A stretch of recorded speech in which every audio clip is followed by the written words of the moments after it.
pahinga yan. Sinilig na talaga. Kamera!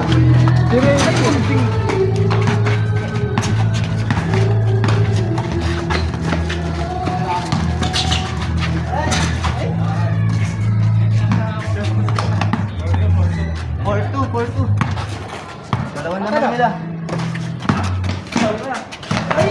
Pinasa pa. Sulo na sana yun. Mahilig si Sherry sa gano'n. Bata. Niliit na yung laban na kalipad mo. Nadulas, sayang. Nadulas.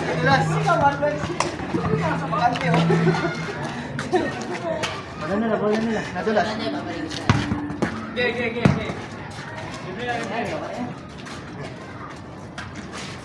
Shoot na naman. Nothing is impossible, no? May nakasulat sa damit eh.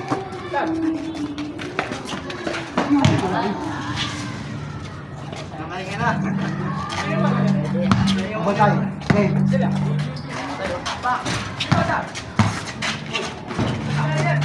Naglalaro pa ba si ano ngayon? Si Terry? Naglalaro pa ba? Nalaglag lang sila. Hindi na kasi ako nakakapanood ng NBA.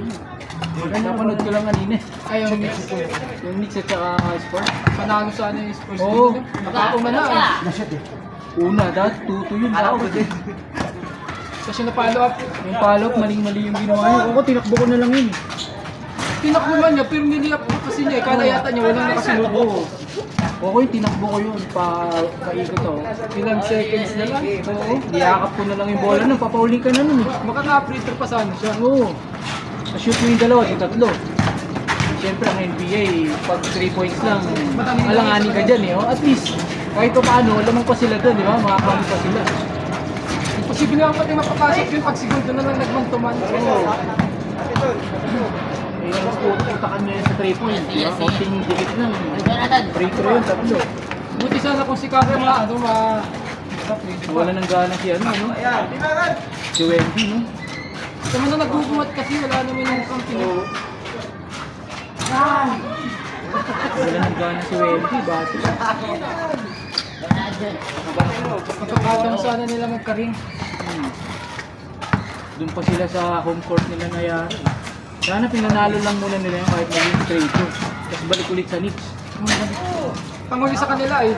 Oo, sa Knicks. Sa kanila ang huli. Doon pa sila tinawag sa Spurs. Sana pinanalo na nila yun. Grabe naman kasi yung Venus ni ano, ni Brunson. Si Brunson. Bawat bitaw sa team yung nawali. Kaya talaga ito ano, nasa kanila na ang finals. Knicks kasi, ngayon yung makakaramdam ulit ng champion.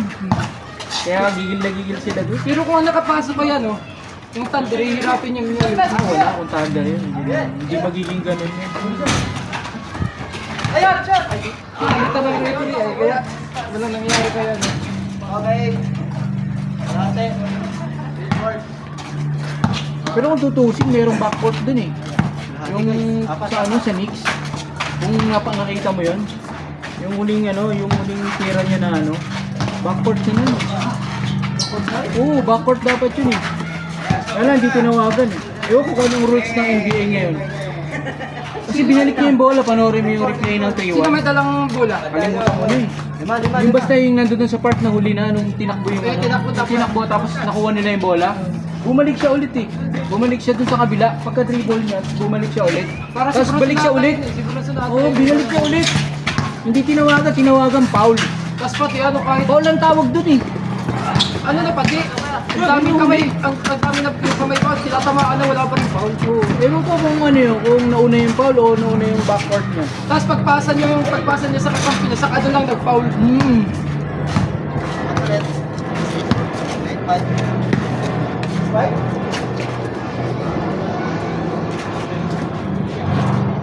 Please, Jordan na.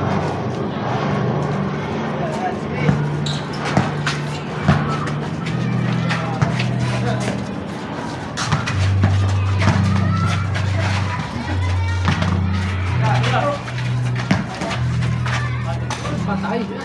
Paborito ni Kuya Tony yan tira. Ha? Ano pala? Tira yan. Tira, open. Tira mo na. Pasok yan. Sige, tira mo. Tira mo. Pasok yan, pasok ko. Ay, nag-dribble ka pa.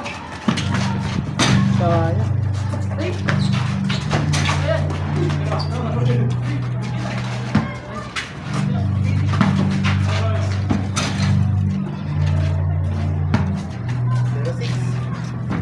Stop, stop, stop. Ano ba yan? Trabaho kasi, lagi yung 12 hours. Anong ano? Hindi, yung biyaya, hindi na kayo. Kaya ka, pag anong Biyaya nga namin dito, may ang dami community ng pasig. halos 2.5 hours na yung busan, papunta pa lang eh. Sa pagka-uwi na. Oo. Kaya outfit. Oo. Grabe mo na, kaya doon sa terminal sa may Sa atin, ang gawin mo na lang, di ba yung arko? Lakarin mo na lang, sakay ka, di ba may arko tayo doon sa pinagbuhatan. Huwag ka nang pipila ng dilaw, diretsuhin mo na yun. May magtatawag sa'yo, nagpayong. Ay ka nagpayong, lakad ka na lang din sa arko natin. Malayo nga lang. Dahil mo nung lalakarin mo. Oo, malayo nga lang. Pero kung mag-aantay ka man din matagal. Parehas lang din, oo, lakarin mo na lang. Ay, may nag-aalok din na tayong. Oo. Dito ka na sa may arko, ano? Oo, dyan ako bumababa. Ay, kinala. Kasi ako, malapit lang naman kasi ako. Di ba, simula sa arko, 5 street lang ako eh. Kayo nga ba eh, hanggang sa dulo eh. Di na ako bumipila. Kaya lang, ang problema natin, ganun din. Nagka-traffic ka rin dito sa atin. Di ba? Alas 4 ako na alis, pag umaga. Alas tayo. Minsan ako, ano, mga alas 5, maalis na ako yan. Makarating ako sa office niya, mga ano na. Mga alas 8. 7:30 kasi pag Ay, mabilis naman yun sa Makati lang naman ako. ako dyan sa White Plains, mahirap dun eh. Magkukubaw pa ako. Kasi nakakarating ako alas 8 doon. At least patay oras ka na lang, di ba? Kasi tumatapoy ako sa office, saka tutulog ako dyan. Pwede naman kasi pumasok kayo. Oo, tapos inom ka ng ano, inom ka lang ng malamig na tubig doon, saka kape-kape ka. Libre sa amin yung kape. Dispenser ay. Libre biscuit. So okay na yun, kasi sa traffic ka dito sa atin. Kung alas 5 at nakakarating ako nun, mga ano na, alas 5 ako malis, ano? Alas 5 na, kaya ako sabay alas 8 ng gabi. Tapos pa nga naman eh, hanggang sa oras. Diba? Isipin mo yan. Tapos minsan pag nag-overtime pa kami sa office, alas 11 na ako nakakarating. Hindi 5 oras na ang tulog mo. Mahirap ka. Kaya pag ano ay na... Pag may meeting, hindi mo nahihirapan. Kaya pagdating mong bahay ay talagang matulog ka lang. Kaya pwedeng mag... Hindi na nga ako nakakakain ng gabi. Tinutulog ko na lang.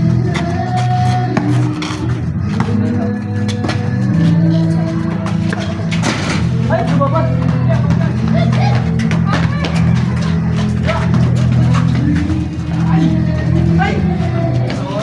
Dalawa pa ang trabaho ko sa office.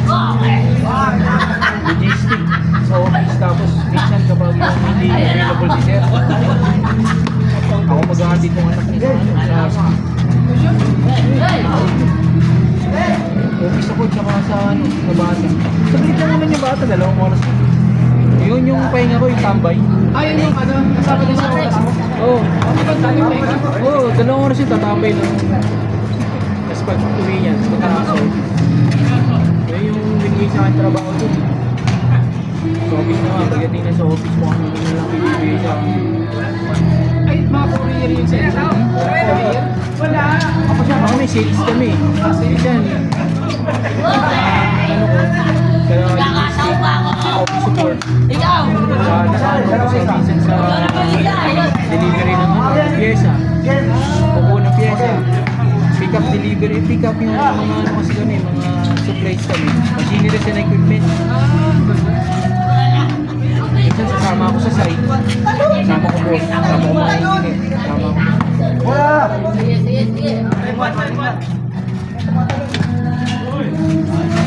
Ito na nagpasok sa akin. Ito. Bakit sa trabaho mo? Yung kapatid niya kasi ano eh. Katiwala nung may-ari. Tapos pinasok ako. Si Edgar? Kaya nga baka may pasok ka nila. So ano kayo sa Ano kaya ka dyan, tinatapos ka Pag agad. pinaperang ka, sabi ko 26. 85,000 starting. 22 to 25. Starting. Posting mo sa website yun. Sa website tapos advertising pa. Dapat yung ano nag-OJT sa amin. Kaya lang, nandiyan si Kuya Tony. Sayang nga sa ganyan pati lang ang course namin yan man. Kailangan pa ng ito.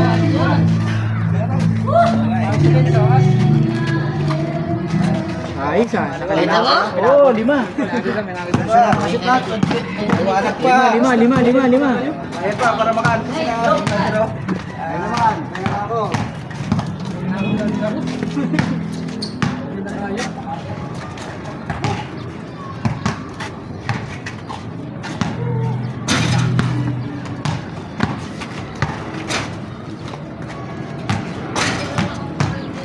Tubig. Wala nga eh. Hindi ako nakapagbago.